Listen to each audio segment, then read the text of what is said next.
നമ്മൾ നോക്കാൻ പോകുന്നത് റൈസ് എന്ന് പറയുന്ന ചാപ്റ്ററിൻ്റെ ക്വസ്റ്റ്യൻ ആൻസേഴ്സ് ആണ്. First question, of all the memories of his homeland the narrator thinks of rice first. What does this show? It shows his extreme love for rice. He is a rice eater. For the last 4 years he has been eating chapatis. Now he is craving for rice. Question 2, what are the memories of the narrator about the paddy cultivating season? He remembers his father in the fields below his house. He is wearing a handloom dhoti stained with yellow mud. He is excited about the water of Varanganal Canal. He also remembers his little brother carrying the tender saplings to be planted where the ploughing is done. On the dyke baskets full of seeds are kept. There is the noise of shouting as the oxen draw the plough in the field. Question 3. The narrator wants the train to move a little faster. What does this tell us about his feelings for his native village? It tells that he loves his village dearly. He has been missing it for long.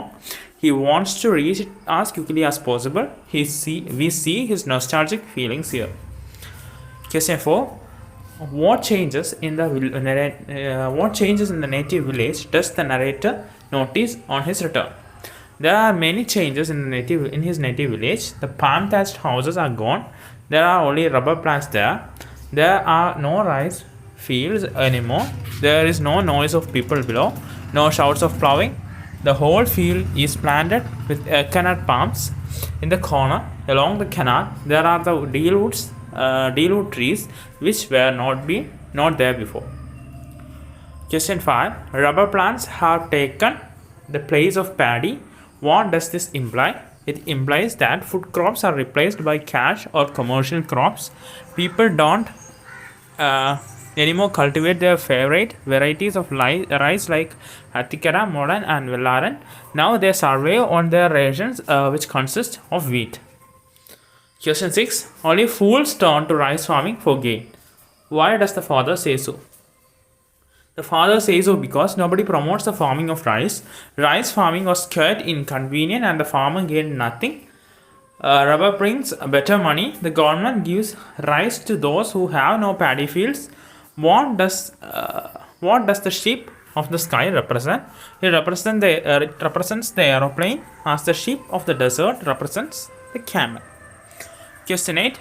Can we get some husk from the center too to make toys with? Bring out the satire in these lands.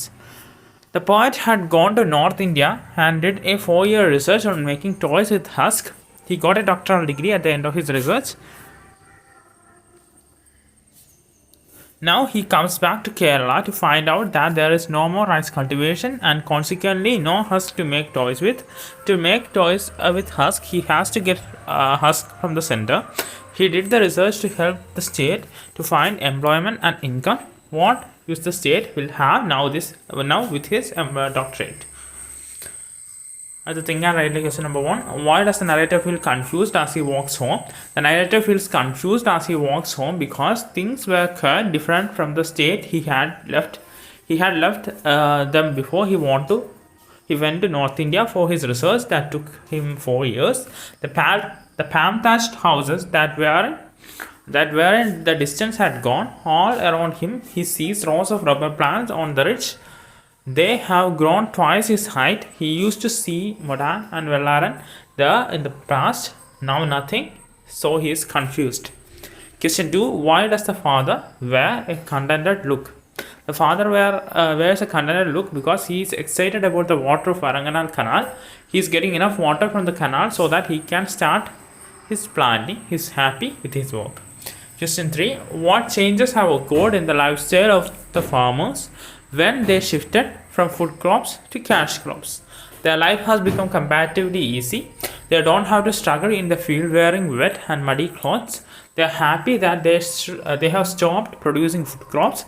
It was quite inconvenient. The farmer gained nothing. Cash crops brings more money and life is better.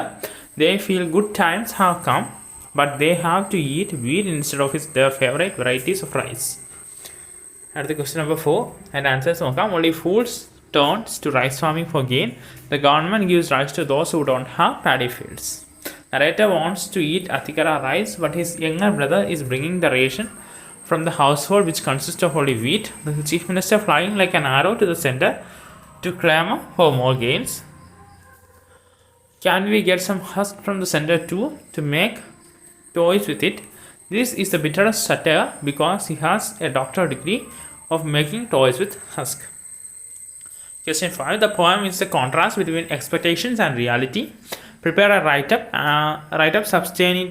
substantiating it.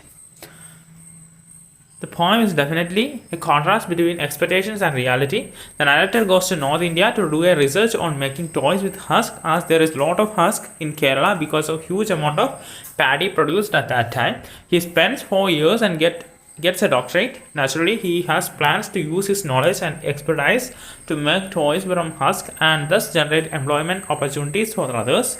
But when he comes back with his doctorate, what does he see? The paddy fields have been converted to rubber plantations. No husk. He is tired of eating chapatis day after day, and he longs to eat his favorite rice. When he comes home, what does he see? His younger brother brings wheat as the ration for the whole family. Now he has to continue eating chapatis. Question 6. Comment on the style of writing of the poem. The poem is written in a colloquial style. The poem is a translation from the Malayalam original. A number of Malayalam words are used in the poem. These words will not be understood by foreigners even with some explanations, as they would not even know the various varieties of rice that we cultivate here. Such words are Atikara, Modern and Vellara. The imagery is quite good. The picture of father wearing a mud-stained dhoti and walking in the field is very touching. We see the ploughing scene. We can see the rubber trees on the ridge of the Delwood trees along the canal. Then we see another picture of the father sitting and watching workers fixing the machine for making rubber sheets. We see the little brother of the narrator running in with the ration and tripping and falling down, scattering the wheat he has bought. We see the aeroplane carrying the chief minister flying to the center to clamor more gains. He's flying over the cash crops. The stanzas are irregular, sometimes 4 lines, sometimes 5 lines, and there are 3 6-line stanzas. There is also a 2-line stanza in the end. It is a prose poem. Being a satirical poem, the style is simple, direct and lucid, and it suits the theme. അപ്പോൾ ഇതാണ് നമ്മുടെ chapter. Thank you.